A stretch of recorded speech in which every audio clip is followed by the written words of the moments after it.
Daniel, capítulo 1. Eu farei, meus irmãos, como é um capítulo de 21 versículos, eu farei a leitura apenas dos 2 primeiros versículos.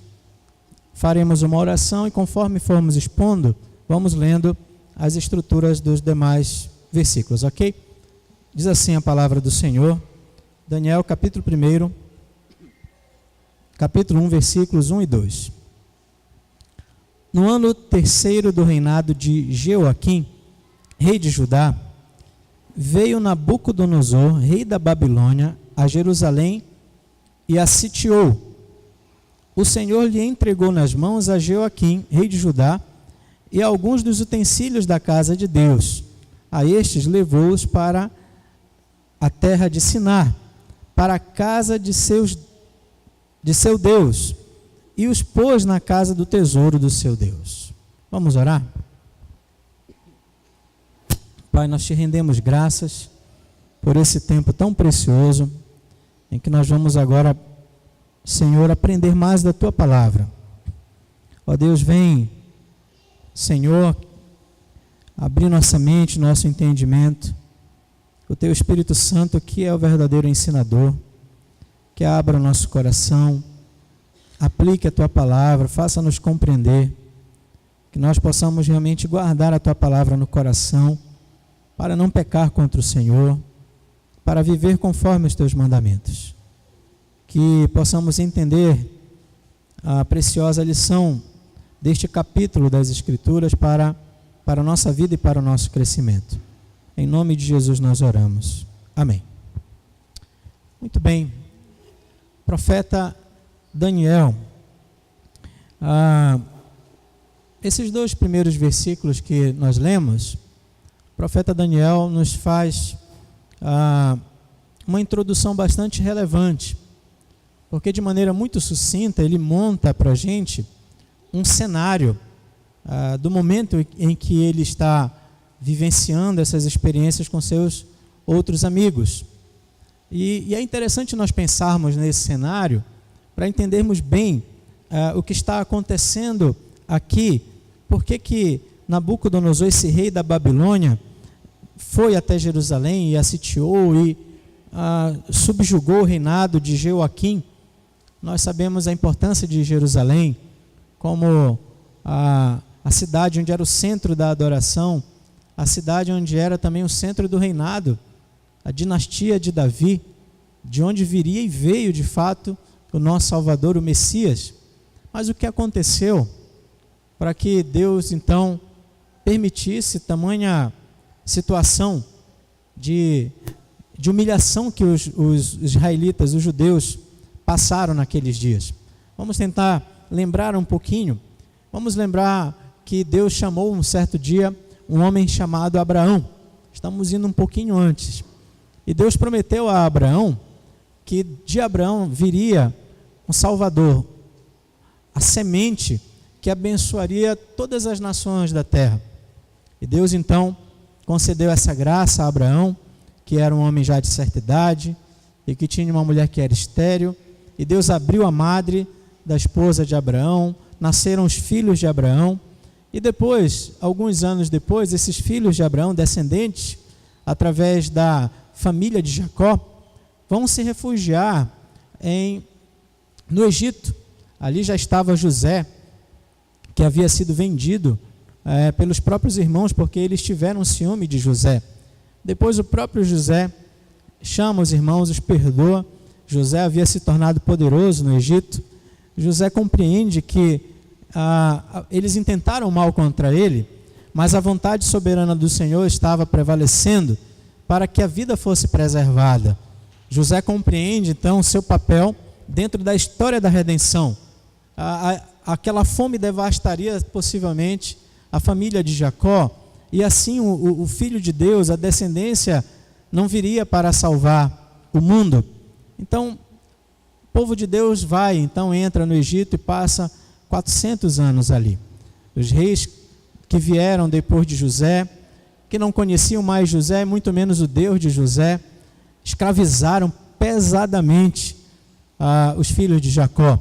e os israelitas sofreram bastante no Egito, até que o Senhor se lembra da aliança que fez com Abraão e levanta Moisés, homem de Deus, um grande líder, um profeta, para ser instrumento de Deus, para retirar, livrar, libertar, salvar os israelitas da escravidão do Egito. E vocês conhecem a história, as pragas que Deus enviou com mão poderosa, humilhando, destruindo. Cada praga daquela que Deus enviou humilhava pelo menos 2 divindades do Egito daquele tempo, até que a última foi para humilhar Faraó, que se tinha por Deus, mas Faraó não pôde ressuscitar sequer o próprio filho. Deus então enviou a praga para que os primogênitos fossem mortos. E então o povo de Deus saiu do Egito, e depois, liderados por Josué, que é quem vai suceder Moisés, vão entrar na terra prometida e vão conquistar parte, não toda, mas grande parte da terra prometida. E Josué distribui aquela terra de Canaã, terra prometida, para as 12 tribos de Israel. E começa então, depois da morte de Josué, um período chamado período dos juízes. A vocês que estão participando dos estudos aqui, a Bíblia Sagrada, livro por livro, estão já inclusive habituados com essa história. O livro dos juízes foi um período muito difícil na história do povo de Deus, na antiga aliança. Esses juízes eram homens que Deus levantava, porque havia um período de muita impiedade, de muita desobediência a Deus, e Deus então mandava povos inimigos, reis, dominarem os israelitas, para que eles pudessem sofrer e se arrepender de seus pecados e se voltar novamente para o Senhor. E quando isso acontecia, Deus levantava juízes, que eram libertadores, tá? E esses libertadores livravam os israelitas das mãos dos opressores. Mas depois de um tempo de paz, depois que eles eram libertados, eles começavam a pecar contra o Senhor novamente. E assim Deus levantava outro juiz e assim por diante, até que é ungido Saul como rei em todo Israel. Saul é o primeiro rei, e ele reina sobre todas as 12 tribos. O povo queria um rei, pediram, exigiram, reclamaram, e Deus então ungiu Saul. Saul não foi um bom rei, o reinado dele foi reprovado, o reinado dele foi passado para Davi, o homem segundo o coração de Deus. Davi reina também sobre todo o Israel, e depois vem Salomão, filho de Davi, e esse reinado de Salomão é um reinado de muita prosperidade, mas Salomão morre e sobe ao poder um filho de Salomão chamado Roboão, um jovem difícil, insensato, que por sua teimosia e péssima administração provoca uma verdadeira rebelião liderada por um outro homem chamado Jeroboão, e as tribos se dividem. Salomão, o filho de Salomão, Roboão, fica com 2 tribos no sul, onde a capital era Jerusalém, e os demais tribos ficam agora no norte, com a capital Samaria.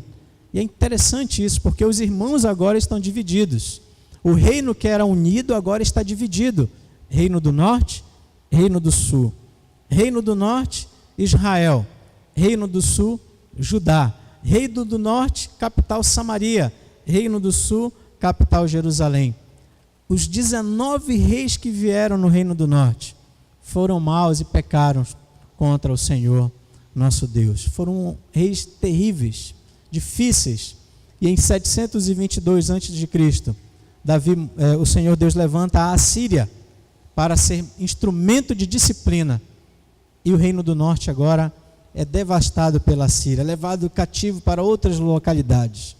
Não se fala mais em reino do norte. Fica só o reino do sul, ali a capital de Jerusalém, onde havia o templo, a adoração. Mas isso também não dura nem 1,5 século, quando Deus então permite que esse homem aqui, chamado Nabucodonosor, que foi um grande rei no mundo antigo, também seja usado como instrumento de disciplina contra Jerusalém. Jerusalém teve alguns reis piedosos que fizeram reformas, mas as reformas não foram profundas e não foram permanentes. E o povo desobedecia ao Senhor. E o povo procurava falsos deuses. O povo idolatrava, o povo esquecia de Deus e esquecia da aliança de Deus. E meus irmãos, quando chega no ano 605 a.C., Nabucodonosor vence o Egito numa batalha em Carquemes e se torna a maior potência daquela região, a maior potência mundial. E quando ele faz isso, ele imediatamente desce para enfrentar Jerusalém. Ele sitia Jerusalém, e era nesses dias aqui desse rei Jeoaquim que Daniel cita aqui nesses 2 primeiros versículos. E naquele momento em que ele começa a humilhar Jerusalém, ele vence aquele primeiro confronto e leva com ele muitas pessoas de Jerusalém para a Babilônia. E ele arranca também utensílios da casa do Senhor, que eram riquezas, coisas preciosas, e arranca também e leva para a Babilônia. Eles faziam isso. Eles pegavam os jovens, pegavam a nata intelectual e levavam escravos, porque ele tem um propósito com isso, e nós vamos já perceber isso aqui. E também pegava as riquezas, e interessante que as riquezas da casa do Senhor, porque o interesse de Nabucodonosor é humilhar a divindade adorada em Jerusalém, que é o nosso Deus. É curioso isso, porque Daniel nos avisa isso, que no ano 3º do reinado de Jeoaquim, rei de Judá, veio Nabucodonosor, rei da Babilônia, a Jerusalém e a sitiou. O Senhor lhe entregou nas mãos a Jeoaquim, rei de Judá, e alguns dos utensílios da casa de Deus. Prestem bastante atenção numa coisa. Um historiador, ele diria assim, bem, mas isso é natural. Judá, desse tamaninho, a Babilônia tão imensa, tão grande, não poderia ser diferente. Mas a observação que Daniel faz aqui não é essa. Babilônia não venceu porque era maior.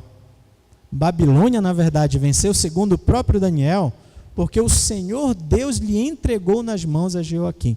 Então, observem com bastante atenção a narrativa. Observem com bastante atenção as informações que Daniel vai nos dando aqui neste capítulo, porque são preciosas, são importantes.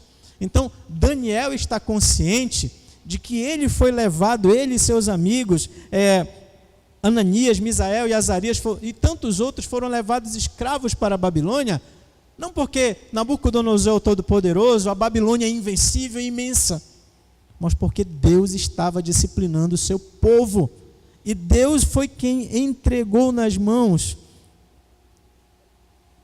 de Nabucodonosor a Jeoaquim. Isso é muito importante, porque neste versículo 2 aqui, Daniel está nos dando o tema de todo o livro de Daniel. Qual é o tema? Deus é soberano. Esse é o tema de todo o livro.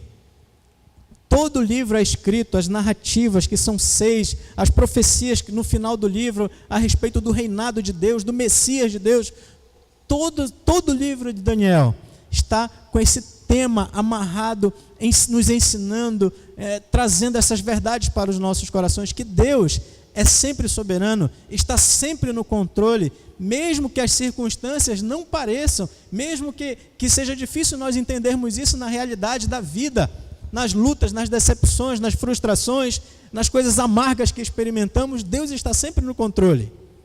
Deus é soberano. Deus é o Senhor da história. Deus é o dono de tudo. Deus é o Rei dos reis. O Senhor Deus está acima de tudo e acima de todos. Ele é o soberano. E Ele quis entregar o seu povo nas mãos de Nabucodonosor. E Ele quis entregar as riquezas do templo nas mãos de Nabucodonosor. Ele tinha propósitos para tudo aquilo. Ele queria salvar o seu povo, ele queria ensinar o seu povo. E ele permitiu então que aquele povo fosse levado cativo para a Babilônia. Isso é 605 a.C. Em 586, ou seja, 18 anos depois, Nabucodonosor retorna e leva todo o povo, deixa alguns pobres apenas e destrói toda Jerusalém, destrói o templo, destrói os muros e leva finalmente o povo de Deus cativo para a Babilônia, e eles ficarão lá 70 anos, conforme as profecias de Jeremias.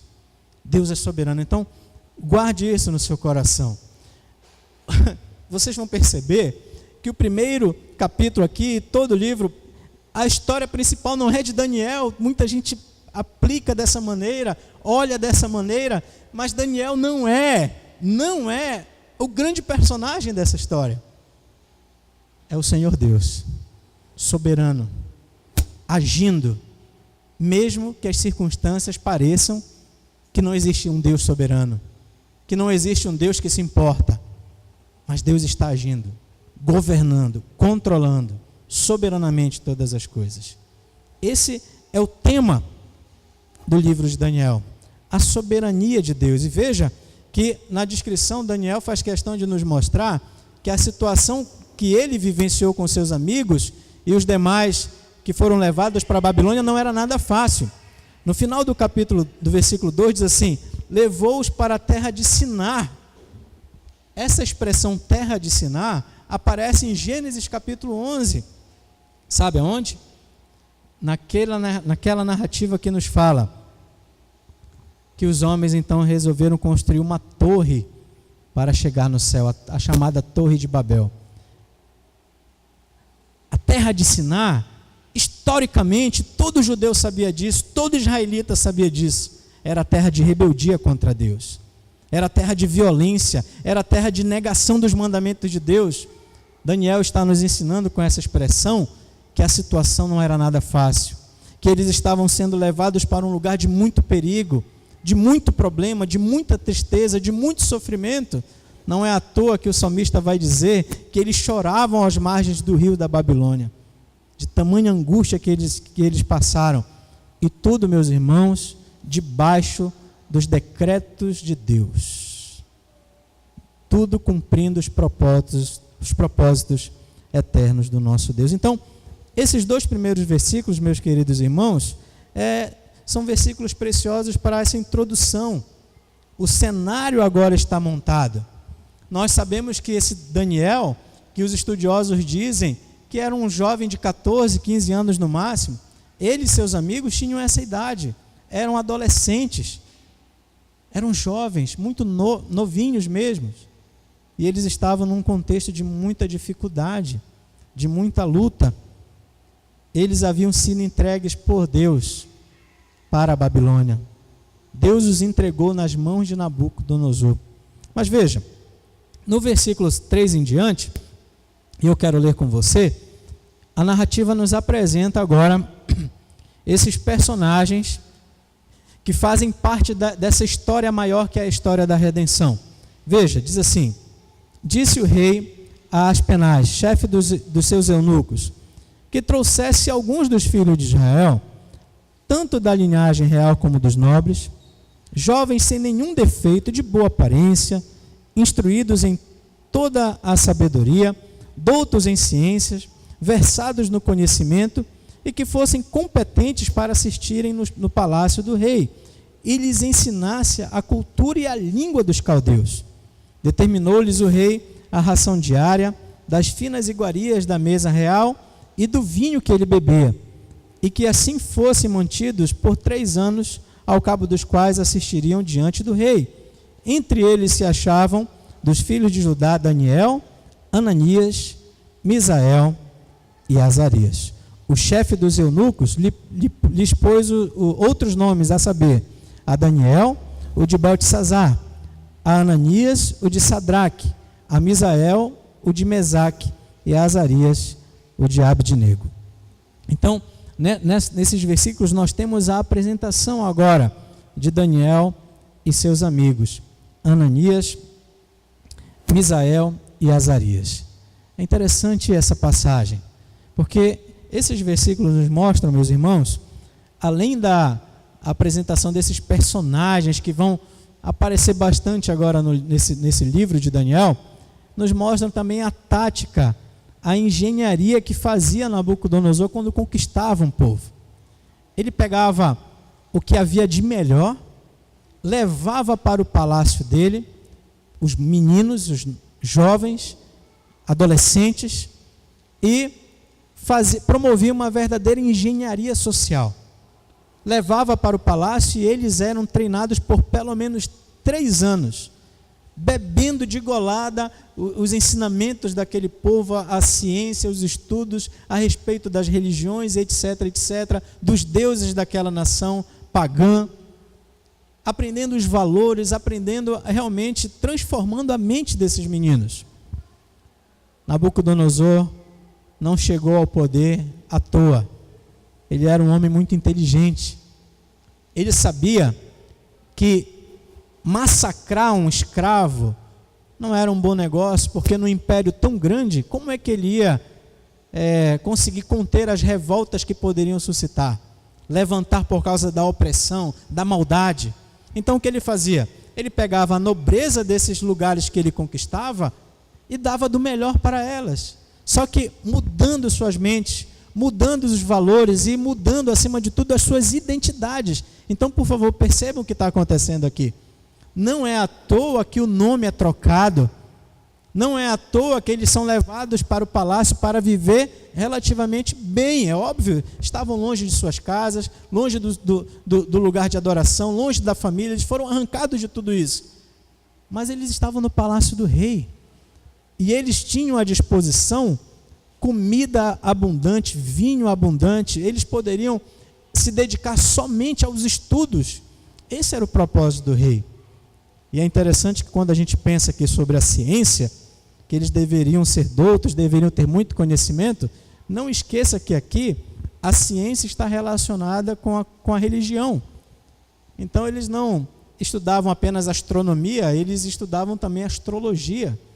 E eles passavam com os mestres da Babilônia a aprender como interpretar a realidade de acordo com a doutrina dos falsos deuses da Babilônia. Então, era uma verdadeira mudança de mente. Era uma verdadeira troca de identidade. Era preciso apagar a história deles. Era preciso arrancar não apenas eles de Jerusalém, mas Jerusalém deles. Era preciso dizer para eles, ou fazê-los, talvez convencer a eles, que Babilônia era um bom negócio. Bem, eu gostaria muito de estar na minha casa, mas aqui não é tão ruim quanto eu imaginava. Então é isso que Nabucodonosor faz. E se eles então passassem por esse processo, eles então assistiriam na presença do rei. Oh, que grande privilégio, alguns podiam pensar. Mas veja que coisa curiosa, uma troca de identidade. Então, será que não é assim que o mundo faz até hoje com a igreja? Será que não é assim? Eu acredito que é assim que uma das estratégias do diabo, tentando realmente atrapalhar a igreja, destruir a igreja, sugerindo aos irmãos e irmãs, aos jovens da nossa igreja, que é necessário perder a identidade cristã, perder os valores do reino de Deus e abraçar os princípios mundanos, os valores, os falsos deuses deste mundo. Satanás trabalha com essa ideia de que aqui não é tão ruim, aqui é um bom negócio para nós, que a nossa peregrinação para a nossa Jerusalém celestial é muito bom, mas aqui nós temos coisas boas também para fazer. E o diabo trabalha muito essa ideia, e ele muda a identidade do povo de Deus, e o povo de Deus vai perdendo os valores do reino, o amor pela lei de Deus, pelos princípios de Deus, e vai se tornando mundanizado, secularizado. Ora, veja, Daniel e seus amigos estão num contexto de sofrimento. Eles estão sofrendo, eles foram arrancados de suas famílias. O sofrimento é um grande problema para muitos cristãos também, que quando sofrem, quando perdem alguém, quando passam pelas dificuldades dessa vida, quando passam lutas nesta vida, ficam com dificuldade de saber, de crer que Deus os ama. E aí entra o ceticismo, a incredulidade. Quantos não se perderam por causa disso? Saíram da igreja, se tornaram céticos, ateus, desprezando os valores do reino de Deus e abraçando os valores da Babilônia. Então isso acontece hoje. Veja que Daniel, que o nome dele é um nome lindo e um significado lindo, que significa Deus é meu juiz, agora recebe o nome de Beltesazar, que significa que Bel, que é uma divindade babilônica, que é Marduk, o grande deus do panteão babilônico era Marduk. O nome Beltesazar significa que Bel proteja a sua vida.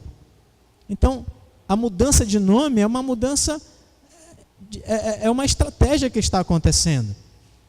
É necessário que aqueles que estão na Babilônia esqueçam a sua própria identidade e recebam a identidade da Babilônia no lugar.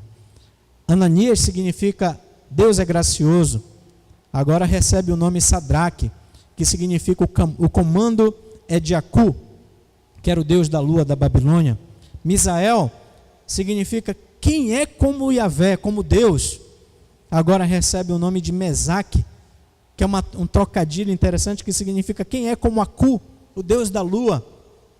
Azarias significa, olha, vejam o que significa. Significa Deus tem ajudado. Que nome bonito, que significado precioso.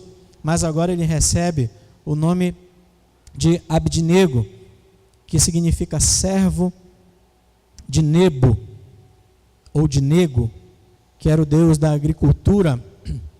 Então, nunca esqueça isso.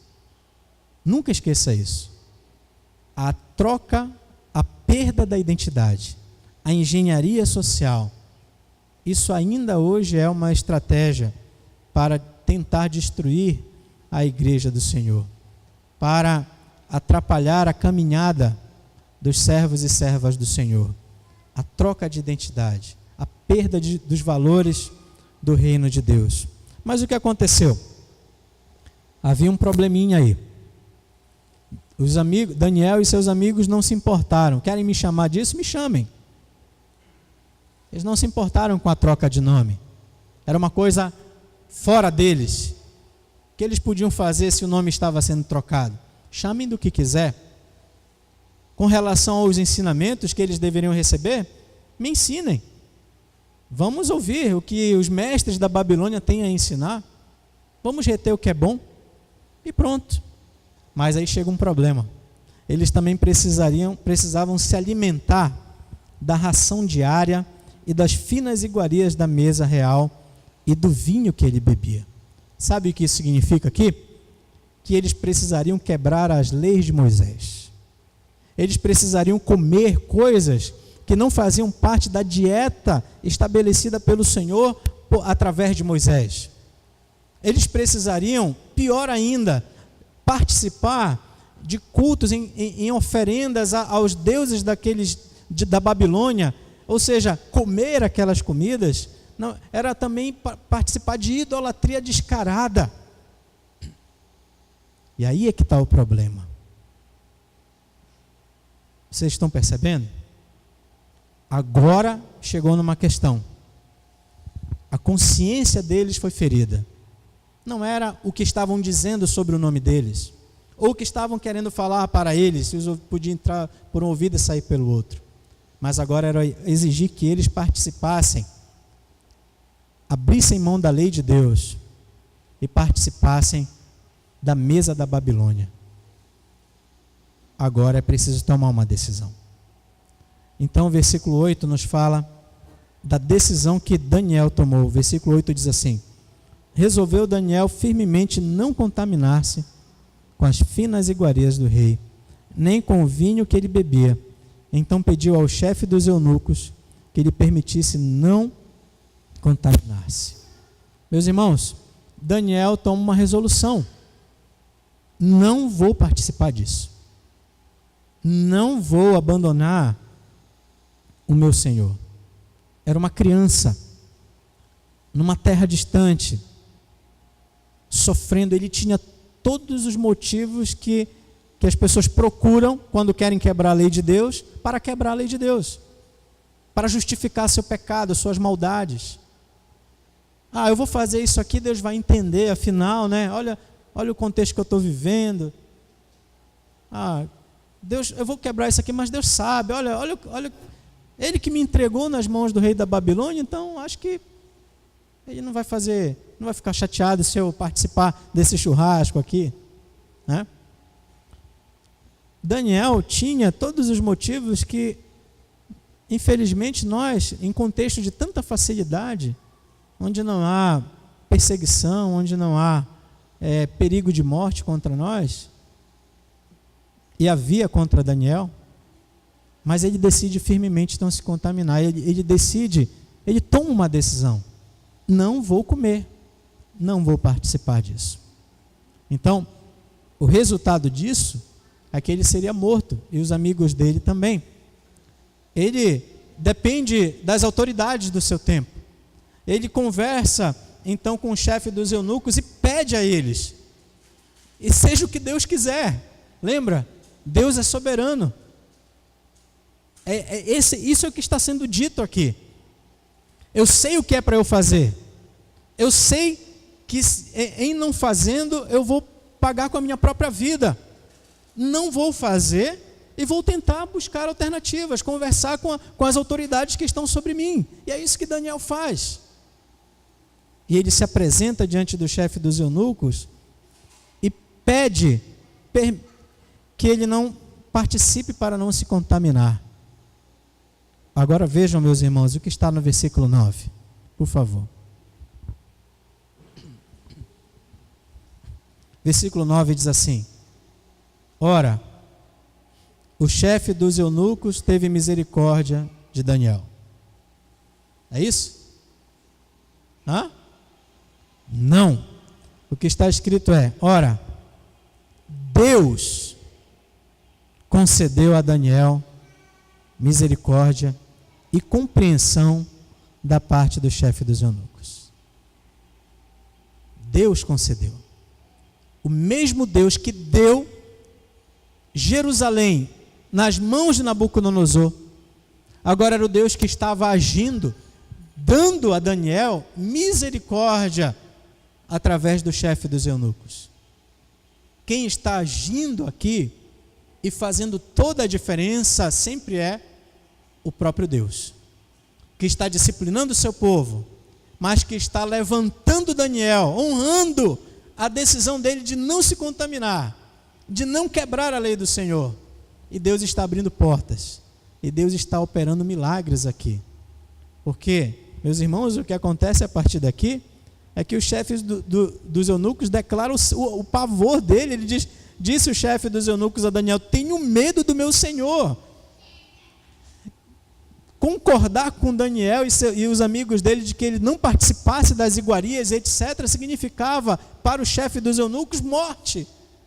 E o capítulo 2 nos mostra que é isso mesmo que Nabucodonosor faz: manda matar os sábios. Não era um rei para se brincar. Ele sabia muito bem quem era o rei da Babilônia, a violência, a empáfia, a soberba dele, e ele morre de pavor. Mas, meus irmãos, Daniel, então, com sabedoria, apresenta uma contraproposta. Ora, aqui tem uma dieta. Me deixe fazer essa dieta por 10 dias, legumes e água. E depois vem ver a minha aparência, a aparência dos meus amigos, e compara com os outros. E o chefe dos eunucos, bem, o que são 10 dias? Vamos fazer o teste. E ele se admira com o resultado final. Meus irmãos, mais uma vez o Deus Todo-Poderoso está fazendo uma intervenção aqui. Ele está fazendo com que aquela dieta, porque judeus se alimentavam também de carne, mas fazendo com que aquela dieta, legumes e água, fizesse com que Daniel, Ananias, Misael e Azarias ficassem mais belos, mais robustos do que os próprios outros cativos que se alimentaram das iguarias do rei. Isso aqui também é a ação soberana de Deus e graciosa, abençoando, dando livramento aos filhos de Deus. Eu vou ler, diz assim, versículo 11: então disse Daniel ao cozinheiro-chefe, a quem o chefe dos eunucos havia encarregado de cuidar de Daniel, Ananias, Misael e Azarias: experimenta, peço-te, os teus servos de 10 dias, e que se nos deem legumes a comer e água a beber. Então se veja diante de ti a nossa aparência e a dos jovens que comem das finas iguarias do rei, e segundo vires, age com os teus servos. Ele atendeu e os experimentou 10 dias. no fim de 10 dias, a sua aparência era melhor. Estavam eles mais robustos do que todos os jovens que comiam das finas iguarias do rei. Com isto, o cozinheiro-chefe tirou deles as finas iguarias, e o vinho que deviam beber, e lhes dava legumes. Eles conseguiram. Eles decidiram não se contaminar. Eles conversaram. Eles procuraram, eles bateram nas portas. Vamos tentar, vamos conversar, vamos tentar resolver isso. E Deus fez com que o chefe dos eunucos se compadecesse deles. E aqueles que estavam responsáveis por eles cederam a proposta deles. E eles puderam então fazer uma dieta de legumes e água e ficaram melhores do que os outros que comeram das finas iguarias. A gente olha para isso aqui, nossa, Daniel, e solta fogos, mas quem está verdadeiramente agindo aqui é o Senhor, que está abençoando os servos que decidiram ser fiéis a Ele, num contexto de dor, de dificuldades, de humilhação e de sofrimento. Deixa eu dizer uma coisa para você. Contextos difíceis, momentos difíceis na sua vida, não são justificativas para você não viver da maneira que Deus quer. Não são. Os momentos difíceis não nos isentam da responsabilidade de obedecer a Deus. A verdadeira piedade, a verdadeira espiritualidade, ela não depende das circunstâncias da vida. Nós podemos vivenciá-las, se o nosso coração estiver buscando a isso, inclinado a isso, nos bons e maus momentos, na fartura, mas também na escassez. Daniel está nos ensinando isso, com o seu exemplo, de decidir não se contaminar. Jovens, Daniel está ensinando a vocês isso. Não se contaminem. Paguem o preço da fé cristã que vocês confessam, na faculdade, no trabalho, entre os amigos. Paguem o preço. Não quebrem a lei de Deus. Percam os amigos se for o caso, mas não quebrem a lei de Deus. Percam o emprego se for o caso, mas não quebrem a lei de Deus. Decidam firmemente andar com o Senhor. Busquem soluções, conversem com seus superiores, façam também o que Daniel fez, procurem saídas, mas não abram mão de obedecer a Deus. Não abram mão do Senhor, da palavra dEle. Nem sempre vem o livramento. Eu queria dizer isso para você.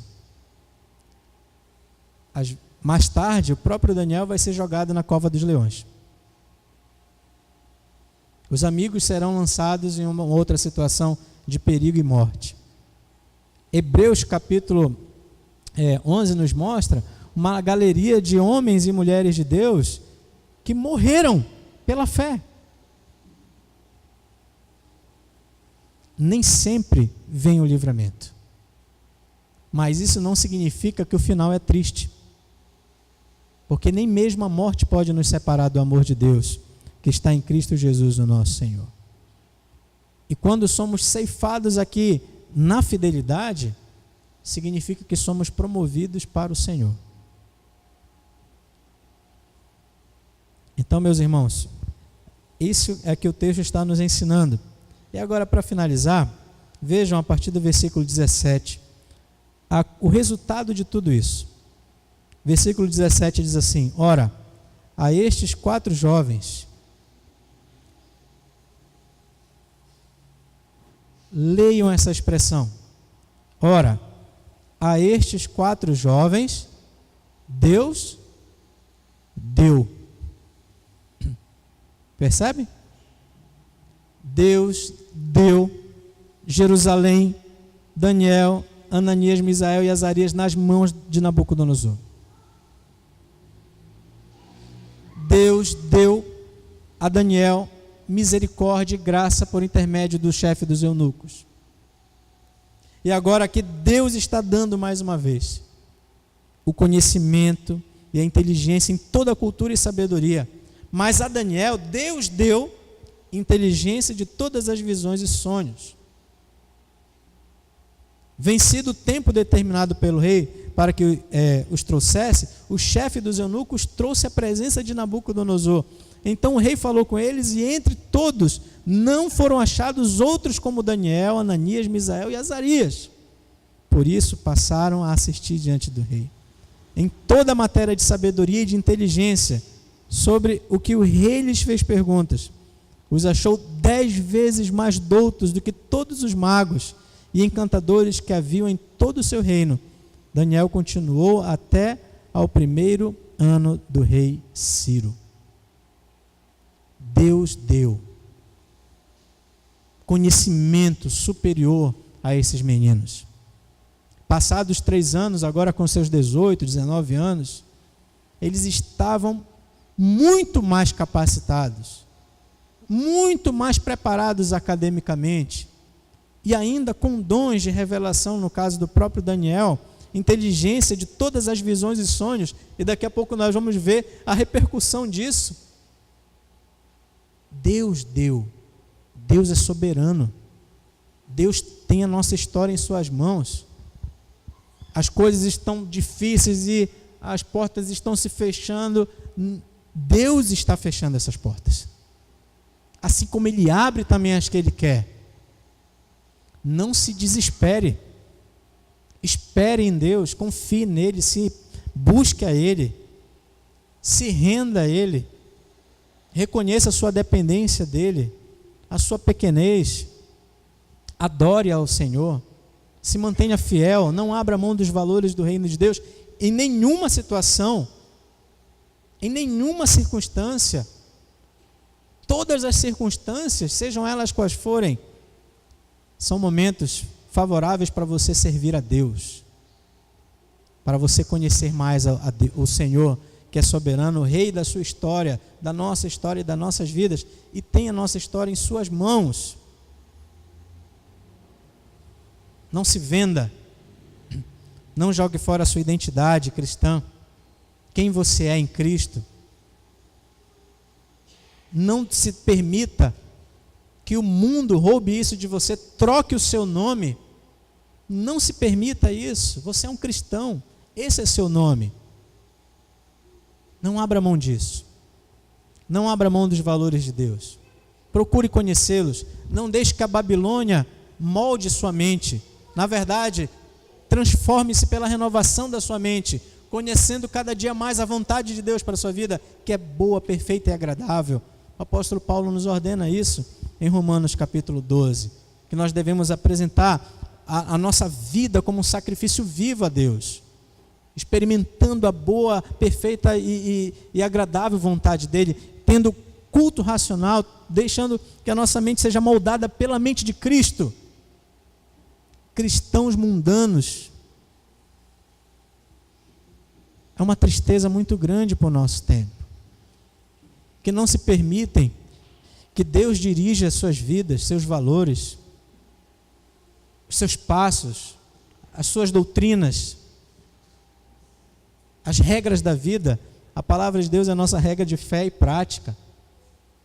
Cristãos mundanos querem trazer a Babilônia para os seus corações, para a igreja, para o culto.